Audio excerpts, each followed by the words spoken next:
Hello नमस्कार दोस्तों, स्वागत है आप लोगों का आज की नेक्स्ट क्लास में। तो दोस्तों आज हम एचपी जेबीटी टैट का जो हिंदी पोर्शन है उसके नेक्स्ट 30 क्वेश्चंस जो है डिस्कस करने जा रहे हैं। जैसे कि आप सभी जानते हैं कि आपका 150 मार्क्स का जो है वो टैट का एग्जाम होता है। आप जेबीटी का दे रहे हो, टीजीटी मतलब आर्ट्स का दे रहे हो, मेडिकल का दे रहे हो, नॉन मेडिकल का दे रहे हो, जिस भी पेपर का दे रहे हो, तो आपका टैट जो है वो 150 मार्क्स का होता है। तो वैसे ही जेबीटी का जो एग्जाम है उसमें आपसे 30 क्वेश्चंस जो हैं वो पूछे जाते हैं। तो हम आज के 30 क्वेश्चंस डिस्कस करने जा रहे हैं, जो कि आप लोगों का 22 जून 2024 को आपका जेबीटी टैट का एग्जाम हुआ था, उसके क्वेश्चंस हम आज की क्लास में डिस्कस करने जा रहे हैं। तो चलिए बिना टाइम वेस्ट किए करते हैं हम आज की क्लास को स्टार्ट। तो आज का हमारा पहला क्वेश्चन है, यहाँ पे कुछ इस तरीके से पूछा गया था कि मुझसे चला नहीं जाता, मुझसे गाया नहीं जाता। इस तरीके के कुछ सेंटेंसेस हैं, वाक्य हैं। तो वाक्य का भेद है, कौन सा भेद है? मुझसे चला नहीं जाता, क्या ये कर्तृवाच्य है या कर्म वाच्य है? वैसे वाक्य नहीं होगा, यहाँ पे वाच्य होना चाहिए, क्योंकि ये वाच्य की ऑप्शंस है आपके पास। ठीक है, तो यहाँ पे ये लेके चलिए कि यहाँ पे वाच्य है। हो सकता है आपके पास एग्जामिनर ने वाक्य लिख दिया हो, टाइपिंग एरर हो सकते हैं, ऐसा भी नहीं है। ठीक है, तो मुझसे चला नहीं जाता इसमें कौन सा है? तो इस तरीके की जो चीजें हैं, 3 वाच्य होते हैं हमारे पास, कर्तृवाच्य, कर्मवाच्य, भाववाच्य। Option number C correct answer हो जाएगा। ऑप्शन नंबर डी तो हमारे पास होती ही नहीं है, तो यहाँ पर ऑप्शन नंबर सी जो है करेक्ट आंसर हो जाएगा, भाववाच्य हो जाएगा। स्पष्टीकरण आप लोगों को हर क्वेश्चन का जो है वो साथ में मेंशन किया हुआ है कि यह वाक्य किसी भावना या अनुभव को व्यक्त करता है, इसीलिए भाववाच्य करेक्ट आंसर हो जाएगा। नेक्स्ट क्वेश्चन है, मेरा भाई होशियार है, उद्देश्य छांटिए। एक होता है हमारे पास उद्देश्य और एक होता है हमारे पास विधेय। तो आपको पता होना चाहिए कि उद्देश्य किसे कहते हैं और विधेय किसे कहते हैं। तो उद्देश्य हुआ जिसके बारे में हम बात कर रहे हैं, उसे हम क्या कहेंगे? उद्देश्य कहेंगे। और विधेय क्या होगा? उद्देश्य के बारे में जो हम कह रहे हैं उसे हम क्या कहेंगे? विधेय कहेंगे। तो यहाँ पे उद्देश्य पूछा है, मेरा भाई होशियार है, तो यहाँ पर आपके पास जो उद्देश्य हो जाएगा वो किसके बारे में हम यहाँ पे बात कर रहे हैं? मेन चीज हमारे पास कौन है? हम भाई के बारे में बात कर रहे हैं, लेकिन पूरा शब्द आएगा हमारे पास मेरा भाई। तो option number A correct answer हो जाएगा। हमारे पास वाक्य में मुख्य उद्देश्य या कर्ता जो है वो कौन है? मेरा भाई है। आप क्वेश्चन यहाँ पे देख सकते हो, ये होगा उद्देश्य, और उद्देश्य के बारे में क्या बोला जा रहा है कि वो क्या है? होशियार। तो ये क्या हो जाएगा? यहाँ पर विधेय हो जाएगा। आई होप आप सभी को अच्छे से समझ में आ रहा होगा कि ऑप्शन नंबर ए कैसे करेक्ट हुआ। नेक्स्ट क्वेश्चन है, अघोष वर्ण छांटिए। अब देखिए हमारे पास 2 वर्ण हैं, एक है घोष जिसे हम जो है वो सघोष भी कहते हैं, और दूसरा होता है हमारे पास अघोष। 2 ऑप्शंस होती हैं हमारे पास, एक घोष या सघोष और एक अघोष। तो अघोष पूछा है कि कौन सा है, तो यहाँ पे ध्यान रखेंगे जो तीसरा है, चौथा है, पांचवा है। प्रत्येक वर्ग का तीसरा, चौथा और पांचवा वर्ण, और अघोष में पहला और दूसरा। इसके अलावा यहाँ पर जो हमारे अंतस्थ व्यंजन हैं, य, र, ल, व, साथ में यहाँ पर ह भी आ जाता है, और यहाँ पर जो हमारे श हैं वो तीनों के तीनों श यहाँ पे रहेंगे। तो हमें क्या करना है? अघोष वर्ण को छांटना है इनमें से। तो पहले तो देखो कोई श नहीं है, यानी कि इस चीज की हमें जरूरत नहीं है, पहला और दूसरा देखना है। तो यहाँ पे देखो प, फ, ब, भ, ये कौन सा है? चौथे नंबर पे है। त, थ दूसरे नंबर पे है। य, र, ल ये क्या है? ये भी हमारा जो है वो घोष के अंदर ही आता है, हमें तो अघोष चाहिए। ये ज है, च, छ, ज ये तीसरे नंबर पे है। तो यहाँ पे हमें कौन सा चाहिए? पहले और दूसरा। तो यहाँ पे एक ही है जो कि दूसरे नंबर पर है। Option number B correct answer हो जाएगा। डीपली मैंने आप लोगों को ये चीज यहाँ पे बता दी। अघोष वर्ण वह है जिससे वायु का अधिक जोर नहीं मिलता, उसे हम क्या कहेंगे? अघोष कहेंगे। नेक्स्ट क्वेश्चन है, नासिक्य व्यंजन पूछा है कि नासिक्य होता है जब हम जिनका उच्चारण करते हैं और नासिका पर जोर पड़ता है, उसे हम नासिक्य व्यंजन कहेंगे। ठीक है, तो यहाँ पर नासिक्य व्यंजन जो है वो कौन सा है ये पूछा है। तो झ है, अंग है, श है, ह है। तो देखो करेक्ट आंसर हो जाएगा जो अंग है। किसी भी वर्ग का जो 5वां है, आपको पता है ये सारे क्या हैं हमारे पास? पांचवें अक्षर हैं, है ना। तो ये सारे क्या हैं, नासिक के हैं। Option number B correct answer हो जाएगा यहाँ पे।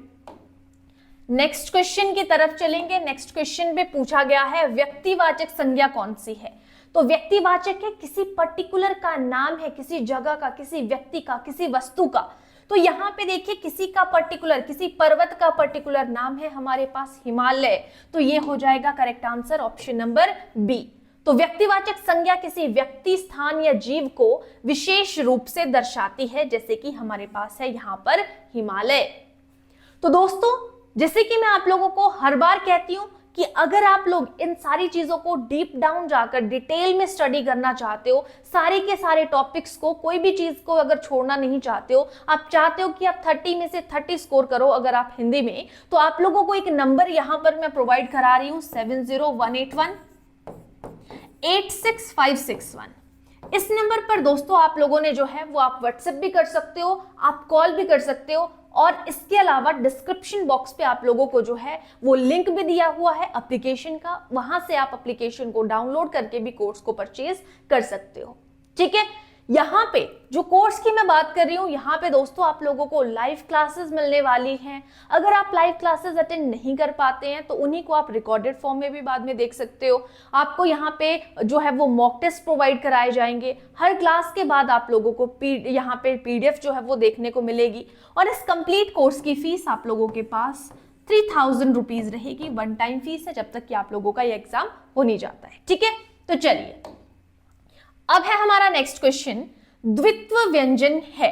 तो द्वित्व व्यंजन कौन सा है, यहाँ पे हस्ताक्षर है, दर्पण है, स्वर्ग है, अम्मा है। द्वित्व मतलब जहां पर दो व्यंजन है। तो ऑप्शन नंबर डी, अम्मा में डबल म लगे हुए हैं, तो ये क्या है हमारे पास द्वित्व व्यंजन है, इस तरीके से। ठीक है, तो यहाँ पे आप देख रहे हो द्वित्व व्यंजन दो जगहों पर हाव या स्पर्श से उच्चारित होते हैं। उदाहरण है आपके पास अम्मा। नेक्स्ट क्वेश्चन है निम्न में महाप्राण है। ऑलरेडी हम महाप्राण के बारे में भी जान चुके हैं।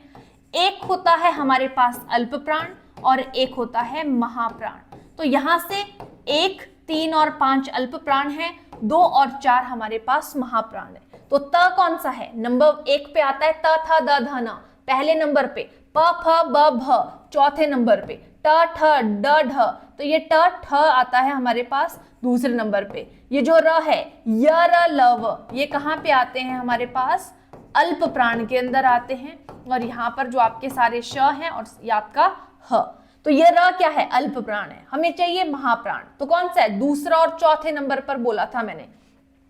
तो ट ठ ड ढ इस तरीके से हम बात करते हैं ना। तो यहाँ पे देखो प फ ब भ, दूसरे और चौथे की बात करें महाप्राण के लिए, तो ये भी है और ये भी है। तो करेक्ट आंसर क्या हो जाएगा यहाँ पे, option number C correct answer दिया हुआ है। क्या हो जाएगा हमारा ट ठ। तो देखो यहाँ पे मैं फिर से आप लोगों को बता दूं कि हमारा महाप्राण जो है वो चौथे नंबर का भी होता है, दूसरा और चौथा। तो प फ ब भ चौथे नंबर पर आता है, तो बी और सी दोनों ही करेक्ट आंसर हो जाएंगे। ठीक है, तो यहाँ पे बी भी करेक्ट आंसर होगा और सी भी। ठीक है, चलिए नेक्स्ट क्वेश्चन है निम्न में विस्मयादि बोधक अव्यय नहीं है। तो विस्मयादि बोधक अव्यय कौन सा नहीं है, विस्मयादि होता है जिसमें एकदम से हमें कोई शोक है, घृणा है, इस तरीके के जो भाव होते हैं, नहीं है। तो वाह वाह है, बाप रे, क्योंकि, अरे, तो ये सारे क्या है हमारे पास, कोई ना कोई किसी ना किसी इमोशन को बता रहा है। क्योंकि नहीं बता रहा है, क्योंकि क्या है समुच्चय बोधक है। ठीक है, संयोजक है एक तरीके से। ठीक है, तो क्योंकि यहां पर करेक्ट आंसर होगा। ये हमारे पास विस्मयादि बोधक नहीं है, ये संयोजक या शब्दों को जोड़ने का काम कर रहा है, ना कि भाव को बता रहा है। नेक्स्ट है री कैसा स्वर है, व्यंजन स्वर है, ह्रस्व स्वर है, दीर्घ स्वर है, प्लुत स्वर है। तो री हमारे पास आ जाएगा, ऑप्शन नंबर बी हो जाएगा, ये एक ह्रस्व स्वर हो जाएगा। Option number B correct answer हो जाएगा। ठीक है, नेक्स्ट क्वेश्चन है संघर्षी व्यंजन का उदाहरण। संघर्षी व्यंजन के अंदर आते हैं आपके पास च, छ, ज, झ, इन्हें हम क्या कहेंगे, संघर्षी कहेंगे। तो option number D correct answer हमारा जो है यहां पर हो जाएगा। ठीक है, ऑप्शन नंबर बी भी आप बोल सकते हो। जो ज है, संघर्षी व्यंजन दांत और तालु के बीच संघर्ष से उत्पन्न होते हैं। मैंने आपको पूरे बताए यहाँ पे च, छ, ज, झ, तो उसमें च भी है और ज भी है। एक ऑप्शन की अगर हम बात करें तब हम ऑप्शन नंबर बी के साथ में जाएंगे, क्योंकि एग्जैक्ट चीज को कौन बता रहा है। वैसे तो ये सारे संघर्षी व्यंजन के अंदर ही आते हैं, लेकिन ज हमारा जो है उसका इसका उच्चारण करते समय जो है वो ज्यादा संघर्ष जो है वो फील होता है। आप बोल के देख सकते हो, च छ ज नहीं बोल सकते, ज बोलना पड़ता है जोर से। तो हम जग नहीं बोल सकते, जग बोलते हैं ढंग से। तो वो क्या है, ज्यादा संघर्ष यहां पर करना पड़ता है। ठीक है, तो option number B correct answer हो जाएगा। नेक्स्ट क्वेश्चन है, शुद्ध शब्द को छांटने को कहा गया है। आधीन है, बीमारी है, कवि है, दरोगा है। दरोगा नहीं होता है, दारोगा होता है। ठीक है, तो यहां पे करेक्ट आंसर हो जाएगा option number C correct answer हो जाएगा। कवि जो है करेक्ट हो जाएगा इस तरीके से। नेक्स्ट क्वेश्चन है, सचिंद्र का संधि विच्छेद पूछा गया है कि सचिंद्र का संधि विच्छेद क्या हो जाएगा। तो यहां पर जो करेक्ट आंसर हो जाएगा 72 का वो होगा हमारा ऑप्शन नंबर बी। लेकिन जो सचिंद्र है वो लिखा भी कैसे जाएगा, ये वाला जो शब्द है ना, ये भी आपके पास सचिंद्र शब्द यहाँ पे इस तरीके से होगा, छोटी ई की मात्रा नहीं लगती है। ठीक है, तो तभी जब हम इसका संधि विच्छेद करेंगे तो सची जमा इंद्र, ये option number B correct answer हो जाएगा यहाँ पे। नेक्स्ट क्वेश्चन है आपके पास, निह जमा फल की संधि बतानी है। तो यहाँ पे फल है, यहाँ पे विसर्ग का क्या हो जाएगा, श बन जाएगा षटकोण वाला। तो ये हो जाएगा ऑप्शन नंबर सी, निष्फल हो जाएगा। रूल आप लोगों के सामने बताया हुआ है, यहाँ पे नी रूल नहीं है, मतलब इसकी एक्सप्लेनेशन दी हुई है। निष्फल option number C correct answer होगा। निहि जमा फल विसर्ग संधि में निष्फल बनता है। नेक्स्ट क्वेश्चन है, संस्कृत के ऐसे शब्द जो कुछ रूप परिवर्तन के साथ हिंदी में प्रचलित होते हैं, यानी कि जिनका रूप जो है वो चेंज हो जाता है संस्कृत के, तो हिंदी में प्रचलित होता है कुछ रूप परिवर्तन के साथ में, तो वो होगा हमारा तद्भव हो जाएगा। Option number B correct answer हो जाएगा। बार बार पूछा जाता है, तो जब रूप परिवर्तन हो जाए उसे हम तद्भव कहेंगे, अगर रूप परिवर्तन ना हो उसे तत्सम कहेंगे। नेक्स्ट है, तत्सम शब्द नहीं है। तत्सम होता है संस्कृत, तो जिसमें जो संस्कृत का शब्द नहीं है वो हमें बताना है। कर्ण जो है, कर्ण को कान बोला जाता है, ये तत्सम है। आपके पास चंद्र है, चंद्र को चांद बोला जाता है, आम्र को आम बोला जाता है, तो ये तीनों हमारे तत्सम है। जीभ नहीं है, जीवा होता है हमारा तत्सम, और जीभ है हमारा तद्भव। तो option number B correct answer हो जाएगा यहाँ पर जीभ। नेक्स्ट क्वेश्चन है, निम्न में लुंठित व्यंजन है। तो लुंठित कौन सा है? लुंठित होता है जिसका उच्चारण करते समय जीभ हल्की से लुढ़क जाती है, तो ऑप्शन नंबर बी यानी कि र करेक्ट आंसर हो जाएगा आपका। र का उच्चारण करते समय जो है वो जीभ हल्की सी लुढ़क जाती है, तो ये लुंठित होगा। नेक्स्ट है, संभव में उपसर्ग है। उपसर्ग होता है जो किसी भी शब्द के शुरू में लगता है, तो करेक्ट आंसर हो जाएगा सम हो जाएगा। Option number B correct answer हो जाएगा यहाँ पे। संभव में सम उपसर्ग है और भव यहाँ पर मूल शब्द है। नेक्स्ट क्वेश्चन है, घुड़सवार में समास है। समास आपको पता है आपके पास जो है वो 6 मेन है। तत्पुरुष समास, द्विगु समास, अव्ययभाव समास, द्वंद्व समास, 4 ऑप्शंस आपको दी हैं। तो घुड़सवार क्या होता है? जो घोड़े पर सवार है। तो ये जो आपके पास पर लगा हुआ है एक कारक है, अपादान कारक है, तो ये होगा तत्पुरुष समास हो जाएगा। Option number A correct answer हो जाएगा, घोड़े पर समास सवार तत्पुरुष समास। नेक्स्ट है, भाषा की सबसे छोटी इकाई। तो भाषा की सबसे बड़ी इकाई वाक्य होती है और सबसे छोटी इकाई क्या होती है? वर्ण। अगर वर्ण आपके पास ऑप्शन में ना दिया हो तो आप ध्वनि के साथ में जा सकते हो, लेकिन अगर ध्वनि भी नहीं है तो वर्ण, ध्वनि भी हो वर्ण भी हो तब भी आप वर्ण के साथ में ही जाओगे, लेकिन अगर वर्ण नहीं है तब आप ध्वनि के साथ में जा सकते हैं। नेक्स्ट है, अ को कोई मात्रा नहीं होती, वह डैश में ही मिला रहता है। वर्णमाला में, स्वर व्यंजन में, सिर्फ स्वर में या सिर्फ व्यंजन में। तो करेक्ट आंसर क्या हो जाएगा? यहाँ पे सिर्फ स्वर की बात कर रहे हैं, यहाँ पे स्वरों में मिला हुआ है। स्वर व्यंजन जो है यहाँ पे बताया हुआ है ऑप्शन नंबर बी। ठीक है, तो अ को कोई मात्रा नहीं होती है, तो ये स्वरों में भी खुद का ये अपने आप में स्वर है, लेकिन अगर हम क लिख रहे हैं ना तो क में क जमा अ, तो ये व्यंजन में भी मिला है, इसीलिए option number B correct answer हो जाएगा। नेक्स्ट क्वेश्चन है, व्यंजन का उच्चारण सदा डैश की सहायता से होता है। तो व्यंजन को बोलने के लिए किसकी हेल्प लेनी पड़ती है? स्वरों की। तो option number A correct answer हो जाएगा यहाँ पे। व्यंजनों को बोलने के लिए स्वरों की सहायता लेनी पड़ती है। नेक्स्ट है ज का उच्चारण स्थान, च छ ज झ, तो जहां से च बोला जाएगा वहीं से ज बोला जाएगा। ऑप्शन नंबर बी तालु हो जाएगा। तो जो च की पंक्ति है ना आगे को, वो तालु है उसका उच्चारण स्थान। Option number B correct answer हो जाएगा, तालु। ज तालु, मुंह की छत जिसको हम बोलते हैं ना, वहां से उच्चरित होता है। नेक्स्ट क्वेश्चन है पीतांबर कैसा शब्द है? पीले है अंबर, पीत मीन्स पीले, तो पीले हैं अंबर जिसके किसके हैं पीले अंबर, तो वो है हमारे पास, यहाँ पे शब्द पूछा है लेकिन समास नहीं पूछा है। तो ऐसा शब्द जो कि बहुब्रीहि समास की तरह बिहेव करता है वो होता है योग रूढ़, किसी तीसरे की ओर संकेत करता है। तो पीतांबर पीले हैं अंबर जिसके, यानी कि हम विष्णु भगवान के बारे में बात कर रहे हैं यहाँ पे, तो option number C correct answer हो जाएगा, योग रूढ़। नेक्स्ट क्वेश्चन है सुंदर का पर्यायवाची नहीं है, तो मंजुल है, चारु है, रुचिर है, सिंधु है, तो सुंदर का पर्यायवाची कौन सा नहीं है? मंजुल, चारु और रुचिर सभी हैं, सिंधु हमारे पास नहीं है। ऑप्शन नंबर, अच्छा मैंने यहाँ पे क्या ऑप्शंस नहीं देखी, सुंदर का पर्यायवाची नहीं पूछा है, तो सिंधु जो है वो भी बोला जाता है, रुचिर भी बोला जाता है, चारु भी बोला जाता है, मंजुल नहीं बोला जाता है। तो option number A correct answer हो जाएगा यहाँ पे इसका करेक्ट आंसर।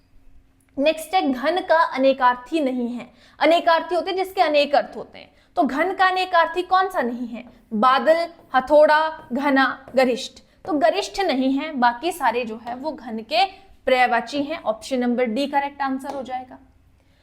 नेक्स्ट क्वेश्चन है भूखे प्यासे समास है, तो भूखे और प्यासे, और शब्द लग रहा है बीच में, योजक चिन्ह लगा हुआ है और दूसरा एक दूसरे का उल्टा ही होता है जब हम इनको बोलते हैं ना उल्टे तौर पे, तो ये हो जाएगा आपका द्वंद्व समास। Option number B correct answer हो जाएगा। ओके, नेक्स्ट क्वेश्चन है अच्छाई में कौन सा प्रत्यय है? प्रत्यय होता है जो किसी शब्द के लास्ट में लगता है। मूल शब्द को देखो, अच्छा क्या बच गया? आई प्रत्यय बच गया। Option number D correct answer हो जाएगा। ठीक है, आई प्रत्यय हो जाएगा। नेक्स्ट क्वेश्चन है पुनरुक्त शब्द में उदाहरण है, पुनरुक्त कौन सा है? जो मतलब बार बार आ रहा है उसको बोलते हैं पुनरुक्त, सेम शब्द होगा बार बार, तो करेक्ट आंसर होगा ऑप्शन नंबर बी। बार बार आ रहा है, धीरे धीरे, सेम शब्द है, पुनरुक्ति हो रही है सेम शब्द की, तो option number B correct answer होगा। पुनरुक्ति में एक ही शब्द बार बार प्रयोग होता है, जैसे धीरे धीरे। और आज का सेकंड लास्ट क्वेश्चन है गंगा हिमालय से निकलती है, इसमें कारक है, तो कौन सा कारक होगा? कहां से निकल रही? हिमालय से लगा हुआ है, तो कर्ता ने कर्म को करण से के द्वारा, तो करण हो जाएगा यहां पर option number B correct answer हो जाएगा। ठीक है, अच्छा देखो, अच्छा मैंने एक और ऑप्शन छोड़ दी यहाँ पे, ऑप्शन ही हमने देखी। एक हमारे पास जो है ऑप्शन देखिएगा, एक कर्म है, एक करण है, एक अपादान है, एक संबंध है। तो कर्म क्या होता है? कर्ता ने कर्म को, करण एक होता है से, एक होती है के द्वारा, यहाँ पे से लगा हुआ है, आप कर सकते हो, जैसे मैंने अभी बिना ऑप्शन देखे ये वाला आंसर आप लोगों को बता दिया। अपादान का मतलब होता है से जुदाई, जहां पे जुदाई नहीं लिखा होगा लेकिन कहीं से सेपरेशन हो रही होगी। और संबंध में क्या लिखा हुआ होगा? का, के, की। ठीक है, राजकुमारी, राजा की कुमारी, इस तरीके से जैसे बनता है। तो गंगा हिमालय से निकलते यानी कि अलग हो रही है, तो जुदाई हो रही है, तो ऑप्शन नंबर सी अपादान कारक हो जाएगा देन। ठीक है, तो ऑप्शंस को ध्यान से देखना है, अगर जल्दी जल्दी करेंगे तो गड़बड़ हो सकती है। और आज का लास्ट क्वेश्चन है आपके पास यहाँ पे, अध्यापक बच्चों को पढ़ाता है, इस वाक्य में क्रिया है, तो क्रिया कौन सी है? क्रिया होती है जो किसी कर्म को बता रही है। कौन सा कर्म हो रहा है यहाँ पे? पढ़ना कर्म हो रहा है, तो ये कौन सी क्रिया है? अध्यापक बच्चों को पढ़ाता है। अकर्मक क्रिया है, सकर्मक क्रिया है, प्रेरणार्थक क्रिया है, उपरोक्त सभी।